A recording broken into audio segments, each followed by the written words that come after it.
This is the GoreTV podcast with your hosts Jill Valentine and Sebastian Castellanos. Let's get into the show.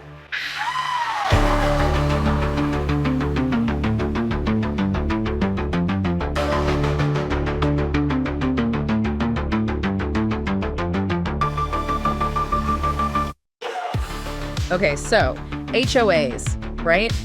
Ever get that welcome packet when you move in, like 50 pages long, and you're like, wait, they can tell me what color my curtains can't be? Yeah, you kind of feel like you've entered a different world sometimes. Totally. And we found this article. It's called GoreTV Presents Surviving the HOA, a Suburban Horror Game Experience. And it's wild. GoreTV. That's done tense. It is a tad dramatic, yeah. But it's got some seriously interesting points about, like, the psychology of these perfect little neighborhoods. It's like they took the whole HOA thing and turned it into like a video game to show you how stressful it can be. Okay, I'm listening. So they start by describing your average HOA neighborhood as this super idyllic setting, right?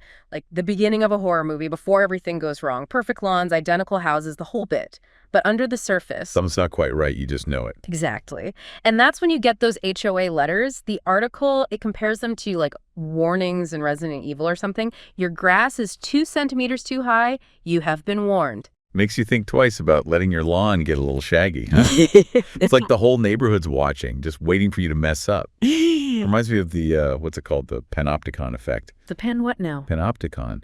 It's this idea that even just the possibility of being watched, like knowing your neighbors might report you for a messy yard, it can change how you act. Yeah. Makes you conform, even if you don't realize it. Okay, that is kind of creepy. And then there's the actual neighborly surveillance, the neighbor gauntlet, the article calls it. Like everyone's just waiting for you to break a rule. Which, there's a psychological thing for that too, the bystander effect. People are less likely to do something if they think someone else will. So if everyone assumes someone else will report that trash can that's out a minute too long. Nobody does anything.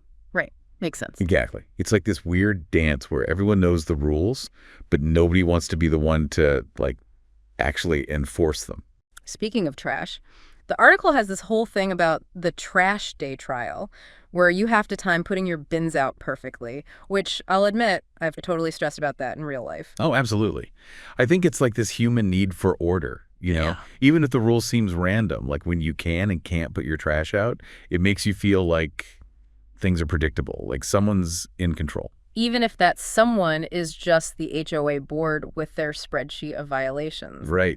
But then that feeling of being watched all the time, judged for every little thing, even just your garbage bins, it can really get to you. It creates this constant anxiety, always waiting for that next HOA letter. Like, can't a person just live their life and enjoy their own lawn in peace? Speaking of, the article actually calls this the grass cutter's dilemma because mowing your lawn becomes like a strategic operation in an HOA neighborhood. Seriously, it's not even about having a nice lawn anymore. It's about having the right lawn, whatever the HOA thinks that is.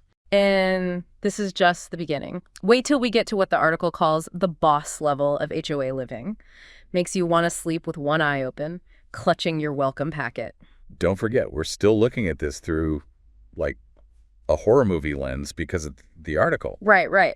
So what's the boss level here? What's scarier than the trash police and lawn tyrants? Oh, the HOA board meeting, of course. Showdown at the Clubhouse, they call it. The residents facing off against the board, who are basically the final bosses of the suburbs. Oh, I can see it now. The tension, the stacks of violation notices, the whole power struggle thing. And that's where the horror game comparison actually kind of gets at something real. When a group gets too focused on their own rules, their own little hierarchy, it can start to feel a little culty, things can go bad fast. Right, like the HOA board becomes its own little government, and we all know power can corrupt. And these boards, they can actually fine you, even put liens on your house. So there's a real pressure to stay on their good side. Which the article totally talks about. The fine system, like this constant threat hanging over you, keeping you in line, get one parking ticket, fine, but every time your recycling's out a minute late, drains you. And that fear is powerful. Makes people follow rules they might not even agree with just to avoid the consequences. So it's not just the rules, it's the whole system, Makes you wonder if you can even have a homeowners association without this power imbalance. Big question, right? It's that classic thing. Individual freedom versus the good of the community. People want to do their own thing, but they also want the neighborhood to look nice, have some standards. Sure. Nobody wants to live next to a junkyard. But where do you draw the line? Exactly. And that's what makes it tough. One person's self-expression is another person's eyesore, or even like a threat to their property value. Which is what the article says this is all about, right? Property value. Pretty much. They even call the final boss the property value enforcer. Like, whole neighborhood's stuck in this game where the only way to win is to have the best lawn, the most perfect trash cans. But at what cost, though? Is that really all there is to a community? Good question. And I think that's the point the article's trying to make. If we're not careful, this whole property value obsession can push out the stuff that really matters, like actually connecting with your neighbors or just expressing yourself. You know, it really makes you think, like, we're all trying to find that balance, right? Between being part of a community, but also having the freedom to be ourselves. How much are we willing to give up for that? It's not just an HOA thing either. Yeah, it's a tough one. And it's funny, the article, by making it into this horror story, it kind of forces us to think about those bigger questions. We laugh at the over-the-top stuff, but it's relatable, you know? Totally. But maybe instead of focusing on the bad, like the article does, maybe we can look at it differently. Like, what if HOAs weren't the villain? What if they were? Dare I say it? Good. Well, I mean, they could be, right. At the end of the day, it's just people trying to create a place to live together and wanting things to look nice, having some rules so everyone's on the same page.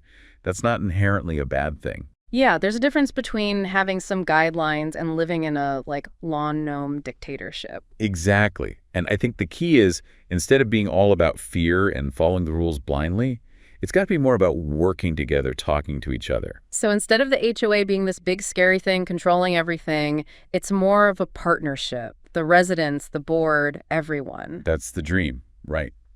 But it takes both sides being open, being honest.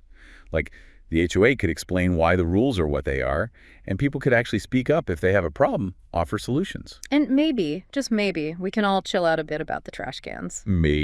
Or at least, come up with a system for where they go that everyone can agree on. Now you're speaking my language.